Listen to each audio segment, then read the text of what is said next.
Guys, तो आज हम लोग 10th क्लास का मैथ त्रिभुज से देखेंगे। इंटरेस्ट वीडियो है। प्रमेय 6.2 देखेंगे, जिसको हम लोग थेल्स विलोम कहते हैं, जो 2026 के लिए VIP है। यदि एक रेखा किसी त्रिभुज को दो भुजाओं को एक ही अनुपात में विभाजित करे, बोल रहा है यदि एक रेखा किसी त्रिभुज को दो भुजाओं को एक अनुपात में विभाजित करे। एक रेखा जो है अपने त्रिभुज ABC इसको एक ही अनुपात पर विभाजित करता है, एक ही तो एक रेखा लेते हैं जो BC के समांतर, एक रेखा ले लिए DE, जो AB को D के पास और AC को E के पास प्रतिच्छेद कर रही है। तो क्या वह तीसरी भुजा के समांतर होगी? क्या DE समांतर BC होगी? तो आगे देखते हैं क्या है। तो क्या दिया गया है? त्रिभुज ABC में BC के समांतर एक रेखा DE लिया तथा BC समांतर DE है, तब वह तीसरा भुजा के समांतर होगी, अर्थात AD बटे DB और AE बटे EC। यह समान अनुपात में क्या करती है? काटती है। तो लिखेंगे त्रिभुज ABC में BC के समांतर एक रेखा DE लिया तथा BC समांतर DE है, जो AB तथा AC को क्रमशः D एवं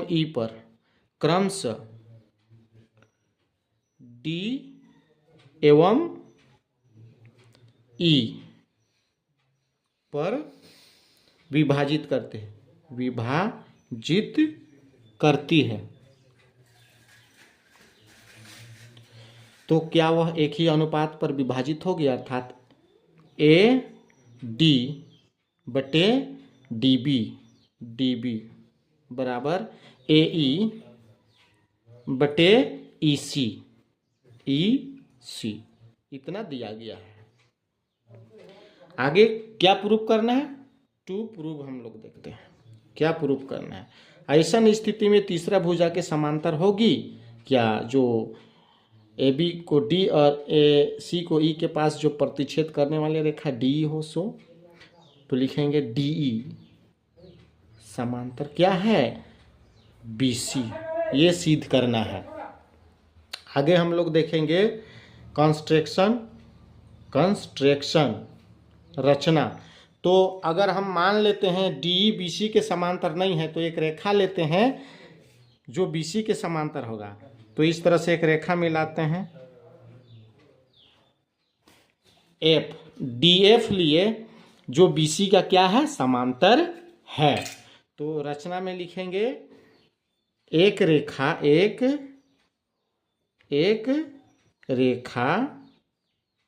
DF लिए जो BC के समांतर है, अर्थात DF समांतर BC। आगे देखेंगे हम लोग, आगे क्या है? प्रूफ कर रहे हैं। तो सबसे पहले हम लोग क्या देखेंगे? त्रिभुज ABC से क्या दिया है? AD बटे DB बराबर AE बटे EC। इसको इक्वेशन 1 ले लेंगे। दूसरा है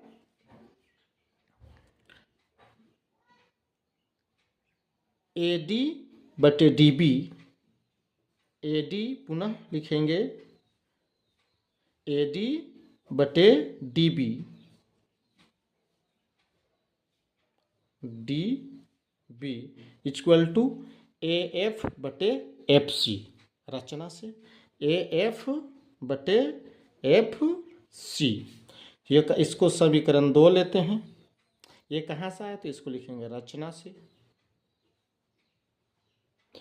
अब आगे देखेंगे हम लोग समीकरण 1 एवं 2 से। समीकरण 1 एवं 2 से देखेंगे समीकरण 1 और 2 में क्या है। AD बटे DB बराबर AE बटे EC और यहाँ पर AD बटे DB बराबर AF बटे FC। तो यहाँ AD बटे DB, यहाँ भी AD बटे DB। तो ये दोनों जो है क्या कर रहा है, मिल रहा है। तो ये दोनों बराबर है तो ये दोनों भी बराबर होगा। अर्थात हम क्या लिखेंगे, AE बटे EC इक्वल टू AF बटे FC लिखेंगे। दोनों ओर एक जोड़ने पर अगर दोनों ओर एक जोड़ेंगे तो कोई दिक्कत नहीं है। किसी एक और जोड़ते तो काफ़ी दिक्कत हो सकती थी, लेकिन दोनों ओर जोड़ेंगे तो दिक्कत नहीं होगी। तो हम क्या करेंगे, AE बटे EC जोड़ 1 इक्वल टू AF बटे FC जोड़ 1। अब इसके नीचे 1 है, इसके नीचे भी 1 है। इसको एलसीएम ले लीजिए या इसको डायरेक्ट गुना कीजिए। तो AE बटे इसका एलसीएम लेंगे तो EC होगा। इसको इससे गुना करेंगे तो ECA का EC हो जाएगा इक्वल टू, यहाँ पर इसको गुना करेंगे तो AF, इसको गुना करें तो क्या होगा, FCA का FC इक्वल टू FC।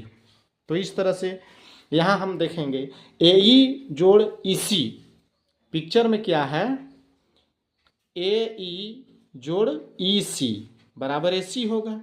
तो लिखेंगे AC और देखेंगे AE बटे EC बराबर क्या हो जाएगा, AE बटे EC इक्वल टू AC। तो लिखेंगे यहाँ पर हम लोग AC और नीचे EC तो EC लिख देंगे इक्वल टू AF जोड़ FC। पुनः देखते हैं AF जोड़ FC बराबर AC। तो लिखेंगे यहाँ पर AC बटे FC। तो देखेंगे ऊपर में AC दोनों कट गया, 1 बटे EC 1 बटे FC, इसको क्रॉस गुना कर देंगे तो FC एका FC होगा इक्वल टू EC एका EC हो जाएगा।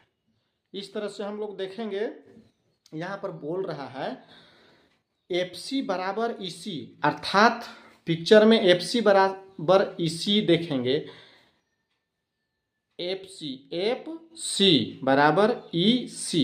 तो यहाँ पर हम लोग का अगर देखेंगे तो CC अगर कट जाएगा तो F और E दोनों क्या है, अगर दोनों में FC इक्वल टू EC जो है, इसमें CC कट गया तो क्या है, F बराबर E। अर्थात F को जो माने हैं हम नहीं, जो E नहीं है उस माने हैं उसको F है। अर्थात F और E दोनों एक दूसरे के बराबर हैं, इसलिए E के पास ही F है और F के पास ही E है। तो जो हम F माने थे, दूसरा DF जो लिए थे वह गलत है। अर्थात मेरे लिए क्या होगा, D ही होगा। इसलिए हम क्या लिखेंगे, BC समांतर क्या होगा, DE होगा, DF नहीं होगा। यही प्रूव है थेल्स विलोम। तो आप लोग को समझ में आया तो लाइक सब्सक्राइब कीजिएगा और बेल आइकन को जरूर दबाइएगा। धन्यवाद।